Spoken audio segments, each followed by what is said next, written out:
Sir या ना या ना साहेब. हॅलो लवकर ये.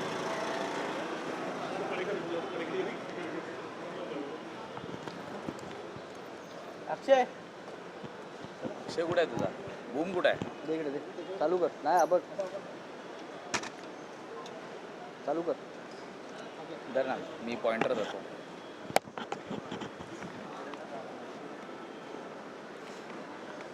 ऐसा फ्रेम मध्ये येत नाही ना. Just second. All good. Roll का सर आज तुमची कोर्टात याचिका होती. खरं तर ईडीने तुमच्यावरती काही आक्षेप नोंदवत या सगळ्या संदर्भात कोर्टात धाव घेतलेली होती. आजच्या संपूर्ण या युक्तिवादात याचिकेत काय कोर्टाकडनं सांगण्यात आलं? ते तसं बघितलं तर ठीक आहे. याच्यावर काय राजकारण झालं याच्याबद्दल आम्ही पूर्वी खूप बोललेलो आहोत. पण आता ईडीची केस कशामुळे सुरू झाली होती तर एक FIRमुळे सुरू झाली होती. म्हणजे त्याला आपण प्रेडिकेट ऑफेन्स म्हणतो. तो प्रेडिकेट ऑफेन्स इन्व्हेस्टिगेट कोण करत होतं महाराष्ट्राकडनं तर EOW महाराष्ट्राची एजन्सी इन्व्हेस्टिगेशनची ते इन्व्हेस्टिगेट करत होते. आणि खूप वर्ष इन्व्हेस्टिगेट केल्यानंतर शेवटी त्यांनी निर्णय दिला की या केसमध्ये काही तथ्य नाही, काही चुकीचं घडलेलं नाही. आणि त्याच्यामध्ये ज्या काही कारखाने होते त्याच्यामध्ये आमचा असेल, प्राजक्तदादांचा असेल, इतरही बरेच काही कारखाने होते. या सगळ्यांना तसं बघितलं तर EOWनी तिथे क्लोजर रिपोर्ट फाईल केल्यामुळे आता प्रेडिकेट ऑफेन्सच राहिला नाही. त्यामुळे ईडी ज्या विषयावर आमचं केस इन्व्हेस्टिगेट करत होती तो मुद्दा राहिलाच नाही. त्यामुळे आता गेले 3 दिवस सातत्याने कोर्ट आम्हा सगळ्यांना आणि ईडीला इथे बोलवत आहे. आमच्याकडनं काही गोष्टी ऐकल्या जात आहेत.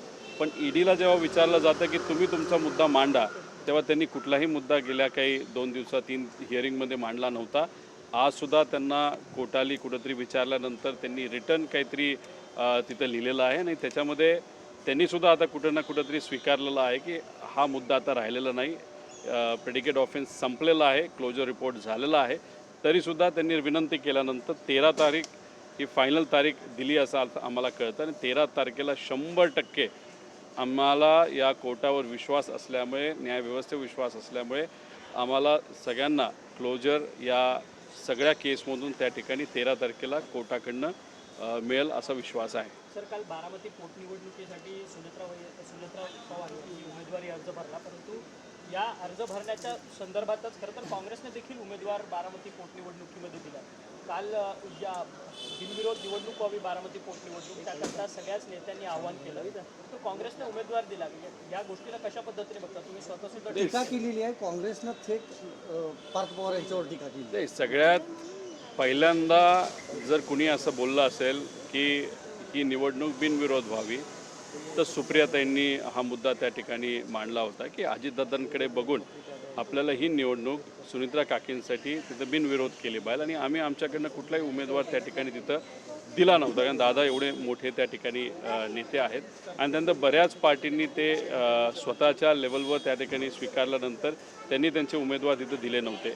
काँग्रेसच्या बाबतीतसुद्धा आपण जर बघितलं तर काँग्रेसचे जे उमेदवार आहेत मोरे त्यांनी एक कंडिशनल तिथं उमेदवारी भरलेली आहे. कंडिशन एकच आहे, साधं आणि महत्त्वाचं आहे की दादांच्या बाबतीतला FIR हा कुठंतरी बारामती पोलीस स्टेशनला स्वीकारला गेला पाहिजे. तसं बघितलं तर सत्तेत जे कुणी आहेत त्यांना हे फार सोपं आहे. पण दुर्दैवाने ते त्या ठिकाणी देत नाही. म्हणजे कुठं ना कुठं तरी काँग्रेसकडनं भूमिका हीच होती की दादांना न्याय मिळाला पाहिजे आणि ते माघार घेणार होते. हे कुठंतरी तिथं इंडिकेशन दिलं गेलं होतं. याच्यात चर्चा करायला पाहिजे, बोललं गेलं पाहिजे. सर्व पक्षांशी जसं तुम्ही बोललात तसं काँग्रेसबरोबर बोलून याच्यात काय मार्ग निघतो का हे आपण बोललो पाहिजे. पण बोलत असताना एखाद कॉमेंट आपण काहीतरी करून जातो त्याच्यामुळे कुठंतरी अडचणी वाढू शकतात. त्या बाबतीत कुठंतरी पार्थली विचार हा करायला पाहिजे होता. त्याच्याकडनं जी कॉमेंट गेली ती तशी योग्य आम्हालासुद्धा त्या ठिकाणी वाटली नाही. पण काँग्रेस नक्कीच ही निवडणूक बिनविरोध करण्यासाठी प्रयत्न करेल. नाही तर आम्हीसुद्धा त्यांच्यापर्यंत पोहोचून काय होतं आहे का याचा प्रयत्न त्या ठिकाणी अशी करू. माहिती समोर आली काँग्रेसमध्ये 2 गट आहेत काँग्रेसमध्ये. अशी एक बातमी समोर आली. 15 वर्षे अजितदादा हे काँग्रेसच्या सोबत होते. सुशीलकुमार शिंदे, अशोक चव्हाणपासून सगळे मुख्यमंत्री असताना दादांनी उपमुख्यमंत्री म्हणून काम केले. काँग्रेसच्या एका गटाचं म्हणणं आहे की उमेदवार देऊ नये. नाही, हे बघा विषय एवढाच असतो की फॉर्म भरण्याची 1 तारीख असते आणि फॉर्म मागे घेण्याची 2री तारीख असते. बऱ्याच मतदारसंघामध्ये फॉर्म भरत असताना लोक फॉर्म भरून जातात आणि नंतर फॉर्म मागेसुद्धा त्या ठिकाणी घेत असतात. त्यासाठी फक्त संवाद करायचा असतो, चर्चा करायची असते, परिपक्वता त्या ठिकाणी आपल्याला दाखवायची असते. आता कालचं स्टेटमेंट थोडंसं घाई गडबडीने झालेलं स्टेटमेंट आहे, तरीसुद्धा काकी स्वतः असतील, त्यांचे इतर नेते असतील, ते स्वतः भुजबळ साहेब वगैरे कोणी ना कोणीतरी काँग्रेसची त्या ठिकाणी बोलेल आणि काहीतरी मार्ग काढतील अशी आपण अपेक्षा त्या ठिकाणी करूया. परंतु पार्थ पवारांच्या या सगळ्या वक्तव्यावरती शरद पवारांनी देखील एका पद्धतीने नाराजी व्यक्त केली आणि टीका सुद्धा केली. काँग्रेसचा अधिकार आहे तो असं म्हटलं पवार साहेबांनी. तुम्ही सत्तेत असला काय, तुम्ही विरोधात असला काय, तुम्हाला जमिनीवर राहणं हे फार महत्त्वाचं असतं. काल पार्थकडनं जी स्टेटमेंट झाली ती योग्य नव्हतीच. कुठं ना कुठेतरी त्याच्यामध्ये घाई गडबड आपल्याला जाणवली. कुठलाही पक्ष तसा संपत नसतो. सगळे पक्ष आपापल्या लेवलला आपली ताकद त्या ठिकाणी लावत असतात. त्यामुळे दुसऱ्या पक्षाबद्दल ते सुद्धा तो संपला वगैरे हे बोलणं तसं उचित नव्हतंच. आणि पार्थलासुद्धा अजून जाऊन तुम्ही विचारलं की कालच्या स्टेटमेंटबद्दल तुम्हाला काय वाटतं, तर कदाचित तो म्हणेल नाही काल थोडंसं मी बोलून गेलो, नाही तर माझ्या म्हणण्याचा दुसरा अर्थ काढला, कदाचित तो त्या ठिकाणी बोलेल. स्टेटमेंट योग्य नव्हतंच. तरीसुद्धा काकींच्या म्हणजे अजित काकांच्या पक्षाकडनं कुणी ना कुणीतरी काँग्रेसबरोबर बोलेल अशी अपेक्षा आम्ही त्या ठिकाणी करतो. पण काँग्रेसने आता एक ट्विट केलेलं आहे, त्याच्यामध्ये त्यांनी खूप क्लिअरली असं म्हटलेलं आहे की वडिलांचा संशयास्पद अपघाती मृत्यू झाल्यानंतरही काँग्रेसच्या राज्यामध्ये FIR झाला, कृतज्ञता ही त्यांनी नाही, पण असं सुद्धा म्हटलेलं आहे की पार्थ पवार जे ते शांत राहिले राजकीय फायद्यासाठी. बघा, तो शांत राहिला नाही राहिला हे कोणालाच त्या ठिकाणी माहीत नाही. तो त्याच्या लेवलला प्रयत्न नक्कीच करत असेल. त्याच्याबरोबर जयसुद्धा सातत्याने प्रयत्न करत होता, खऱ्या गोष्टी बाहेर त्या ठिकाणी आल्या पाहिजे. आता CBIकडे हा प्रस्ताव देण्यात यावा ही कदाचित संकल्पना काकींची आणि पारची असू शकते आणि जयची असू शकते. बाकी कोणाचं त्याच्यामध्ये काय कॉन्ट्रीब्युशन आहे हे आपल्याला सांगता येणार नाही. पण दुर्दैव असं की ते अजूनपर्यंत तो विषय CBIकडे गेला नाही. त्यामुळे पार्थ वडिलांबद्दल जर बोलायचं झालं, मी राजकारणाबद्दल बोलणार नाही, राजकीय भूमिकेबद्दल बोलायचं झालं तर कालची त्याची भूमिका ही चुकीचीच होती काँग्रेसच्या बाबतीत. पण पार्थची स्वतःच्या वडिलांबद्दलची भूमिका, स्वतःच्या परिवाराची भूमिका ही कुठल्याही मुलाची वडिलांबद्दल जी भावना असते तशी 100% त्या ठिकाणी आहे. हे मात्र त्या ठिकाणी मी आत्मविश्वासाने सांगतो, कारण तो माझा भाऊ आहे.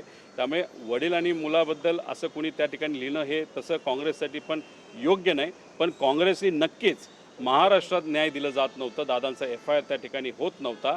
तो काँग्रेस शासित राज्य आणि तिथं असणाऱ्या पोलीस प्रशासनाने मात्र ते केलं. त्याचे आभार नक्कीच मी त्या ठिकाणी मागितलेले आहेत. तुम्ही मध्यंतरी एक ट्विट केलेलं होतं की अजित पवारांच्या फोटोवरती फुल्ली मारून खरं तर अघोरी पद्धतीने पूजा केलेली असा तुम्ही दावा केला होता. आता त्या दाव्याचंच पुढे कुठेतरी प्रकरण जाताना पाहायला मिळत आहे. अजित पवारांचा मृत्यू 28 जानेवारीला झाला. 28 जानेवारीच्या मागे आणि पुढच्या तारखेला खरं तर समता पतसंस्थेमध्ये मोठ्या प्रमाणात पैशांची हेराफेर झाली आहे आणि त्या पद्धतीचे पुरावे जे आहेत ते अंजली दमानिया यांनी देखील बोलून दाखवलेले. तुम्ही स्वतःसुद्धा ट्विट केलं. नाही, बघा, याच्यामध्ये हाच मुद्दा जास्त महत्त्वाचा आहे की महिन्याभरात ट्रान्झॅक्शन तिथं एका लेवलला असतात, पण दादांच्या अपघाताच्या एक दिवस आधी, अपघाताच्या दिवशी आणि दुसऱ्या दिवशी तिथे ट्रान्झॅक्शन मोठ्या प्रमाणात त्या ठिकाणी वाढतात. आता आम्ही काय म्हणतो आहे की याला कॉन्स्पिरसी 100% त्या ठिकाणी असू शकते. त्यामुळे जेव्हा आम्ही क्रिमिनल कॉन्स्पिरसी म्हणतो तेव्हा कुठलाही विषय जेव्हा पुढे येत असतो त्याच्यावर जर आपल्याला शंका असेल तर त्या कॉन्स्पिरसीचा तो भाग त्या ठिकाणी होऊ शकतो. त्यामुळे खरात हे प्रकरण त्याकडे बघत असताना एक तर अंधश्रद्धा आणि हे विषय तर आहेतच, ते विचारायला आपले पटतच नाहीत. पण अजितदादांच्या ॲक्सिडेंटच्या बाबतीत बोलायचं झालं तर जर आदल्या दिवशी, त्या दिवशी आणि दुसऱ्या दिवशी जर ट्रान्झॅक्शन तिथं वाढत असतील तर मग कुठं ना कुठंतरी काय ना काहीतरी लिंक असू शकतं. आणि त्याच्याचबरोबर दादांच्या घराबाहेर म्हणजे मुंबई पण आणि बारामती पण तिथं काळी जादूची पूजा ही झाली होती, स्पष्टपणे आपल्याला त्या ठिकाणी माहीत आहे. त्यामुळे खरात प्रकरणाकडे बघत असताना डिटेलमध्ये जाऊन ह्या ट्रान्झॅक्शनचं, मनी लॉन्ड्रिंगचं आणि पैशाचं काय रिलेशन आहे का, आणि मग तिथून जर काही किल्ल्या फिरल्या असतील आणि तिथे जर पैशाचं ट्रान्झॅक्शन मोठ्या प्रमाणात वाढलं असेल तर मग कदाचित खरात जर ह्याच्यामध्ये इन्वॉल्ड असेल आणि त्याला सांगणारे काही लोक असतील तर मग खरात पैसे घेऊन कुठेतरी भारताच्या बाहेर पळून जाणार असेल, जर तो या प्रकरणामध्ये म्हणजे अजितदादांच्या प्रकरणामध्ये अडकलेला असेल.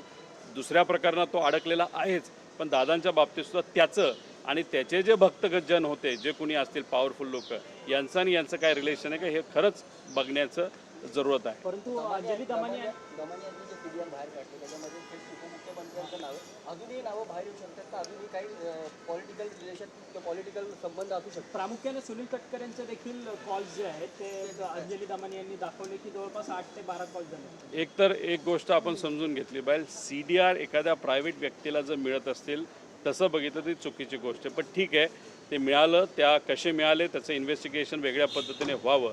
पण CDR आता मिळालेत, मीडियाच्या मदतीने लोकांपर्यंत ते आलेले आहेत.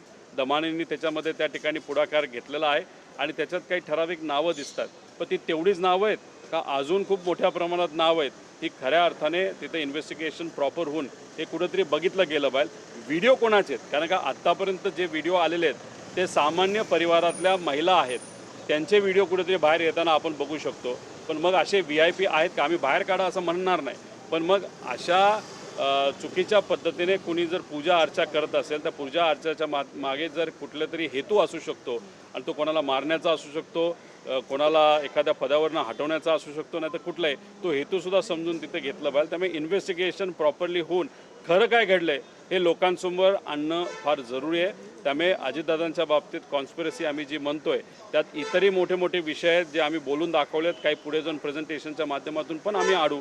पण खरात हे प्रकरणसुद्धा अजितदादांच्या मृत्यूशी त्याचं इन्व्हेस्टिगेशन झालं पाहिजे अशी आमच्या सगळ्यांची मागणी आहे. दादा 13 तारखेला तुम्हाला न्याय मिळेल तुम्ही असं म्हणताय. भुजबळ असतील, राऊत असतील, लोकांवरती देखील असे आरोप झाले, नंतर ते बाहेरही आले, त्या प्रकरणामध्ये काही समोर आले नाही. तसंच तुमच्या प्रकरणामध्ये होताना पाहिजे म्हणजे भाजपमध्ये जाणून तिथून हे केले का असं तुम्हाला वाटतं? नाही, हे बघा, याच्यामध्ये ठीक आहे, बऱ्याच लोकांवर दबाव आणण्याचा प्रयत्न त्या ठिकाणी केला गेला. त्याच्यामध्ये अनिल देशमुख साहेब आहेत, यांचं उदाहरण तर आपल्या सगळ्यांना माहिती आहे. म्हणजे नको ते आरोप त्यांच्यावर त्या ठिकाणी झाले आणि आत्ता आपण जर पूर्ण प्रकरण तिथं बघितलं तर जे आरोप झाले ते सर्व खोटे होते हे कुठेतरी त्या ठिकाणी सिद्ध होतं. तसं राऊत साहेबांचं आहे.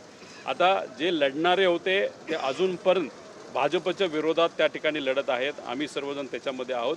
आणि जे जाणारे होते कुठेतरी दबावाच्या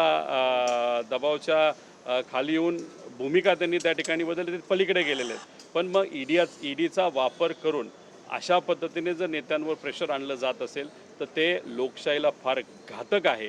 काही लोक पलीकडे गेले असले काय आणि काही लोक आजसुद्धा लढत असले काय, अशा पद्धतीने ईडीचा वापर केला जात असेल तर हे योग्य नाही. हे मी म्हणतो असं समजू नका. आम्हाला तर वाटतंच आहे ईडी आणि CBIचा वापर हा राजकारणासाठी केला जातो, पण त्याच्याचबरोबर अनेक कोर्टांचे निकाल देत असताना कोर्टांनीसुद्धा ईडीवर ताशेरे ओढत असताना हेच लिहिलेलं आहे की कुठं ना कुठं तरी खोटी केस केली जाते, एखाद्याला अडकवलं जातं. आणि ईडी हे प्रकरण असं आहे की तुम्ही चुकीचे नाही आहेत हे तुम्हाला पुरावा सकट द्यावं लागतं, तोपर्यंत जेलमध्ये टाकतात. त्यामुळे या विषयामध्ये कोर्टालीच आता ईडीला बऱ्यापैकी ताशिरे त्या ठिकाणी ओढलेले आहेत. त्यामुळे रूल रेग्युलेशन आणि कायदासुद्धा मोठ्या प्रमाणात बदलत चाललेला आहे. त्यामुळे याच्यापुढं कोणालाही ईडीची भीती दाखवून जेलमध्ये आम्ही टाकू असं जर ते सांगत असतील तर बऱ्याच लोकांचा विश्वास बसणार नाही. पण आजपर्यंत ज्या ज्या लोकांना सोसावं लागलं त्याच्यामध्ये राऊत साहेब असतील, अनिल देशमुख साहेब असतील, असे अनेक मोठे नेते त्याच्यामध्ये आहेत. परिवाराला सुद्धा म्हणजे लहान मुलांनासुद्धा त्याच्यामध्ये त्या ठिकाणी सोडलं नाही अशी परिस्थिती आहे. या गोष्टी मात्र माणुसकीला धरून नाही आणि लोकशाहीला धरून नाही असं आम्हाला वाटतं. खरं तर राहुरीच्या विधानसभेच्या पोटनिवडणुकीच्या संदर्भात तुमची रवींद्र चव्हाणांबरोबर चर्चा झाली राहुरीमध्ये.